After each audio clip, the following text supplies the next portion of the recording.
Welcome back, and here it is, my paintbrush. What, I hear you cry, has a paintbrush got to do with tying flies? Well, in my case, quite a lot. Have a look at these. Here is my under-hackle mayfly. There it is. There we go, and check out the tails.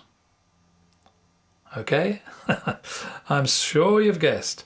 Here from my DVD Mayflies and More is the no-hackle mayfly. There we are, no-hackle mayfly with its tails. And then we have the parachute mayfly, once again, with those tails. What makes you think I've been preparing for the mayfly season? And this is my all-purpose spinner. It's one of the flies on my DVD, Mayflies and More. And I thought what I'd do is I'd show you a short clip from the DVD which shows you how to tie in the tails and the rest of that fly. So have a look at this. Right, so starting with the paintbrush bristles for the tail, I've got a couple here I've cut off already, and we'll tie them in. They have to be, I would say, about 1.5 times the length of the body. Now you tie them in on top of the hook. I'm using Roman Moser Power Silk in olive.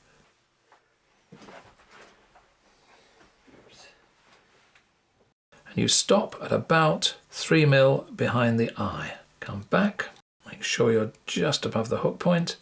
And then if you want to perk them up, pull them up, pass the thread behind them in the well-known way, and then lock them down like that. Then cut away the waist. Well, that's sticking out, do we? Oh, there we go. And part the tail fibres. One to the left, one to the right, and pass the thread inside the outside one, hold the outside one, lock it down with a turn, inside the near side one, hold the near side one, lock it down with a turn, and there they are in their position. And what I suggest is you put a little bit of glue on the top and underneath to make sure, with a bit of luck, that they stay there.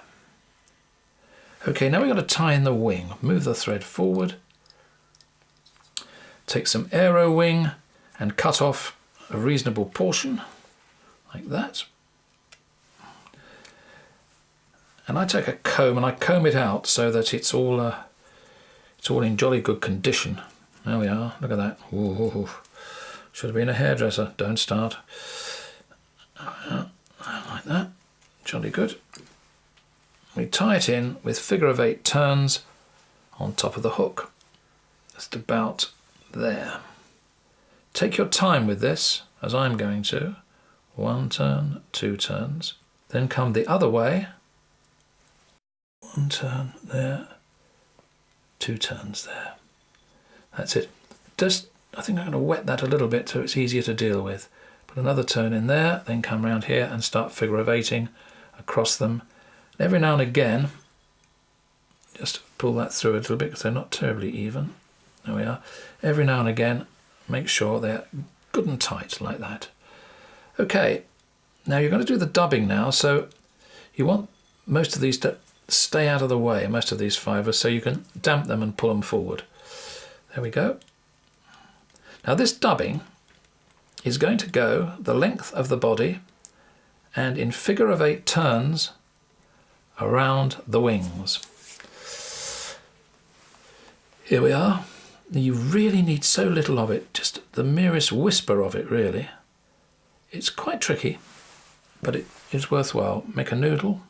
Make a whispering noodle. Oh dear, I must be mad.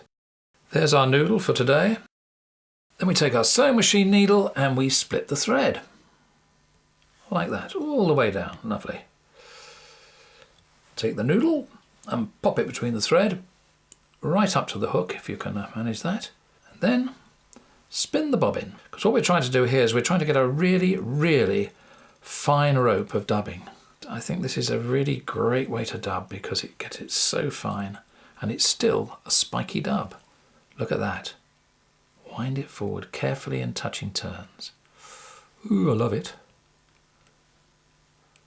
And then when you get to behind the wings, all you need to do is figure of 8 wraps. 1, whoops, 2.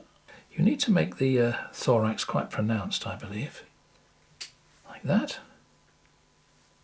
Take a little turn round the eye. 1, 2. That's right, that secures it. And now it's time to trim the wing. Take hold of the 2 wings, hold them up like this and cut down at an angle. Okay, about like that. And I think they make great spinner wings like that. There we go. We'll put a couple of half hitches on the front. In fact, we'll go raving mad and put 3. 1, 2, 3. 3 half hitches. As I always say, that's not going anywhere. You just snip the thread like that. And there you have it, the all-purpose spinner. Tie it in as many colours and as many materials as you like, and I know you'll catch fish. And that is the fish I caught on the all-purpose spinner.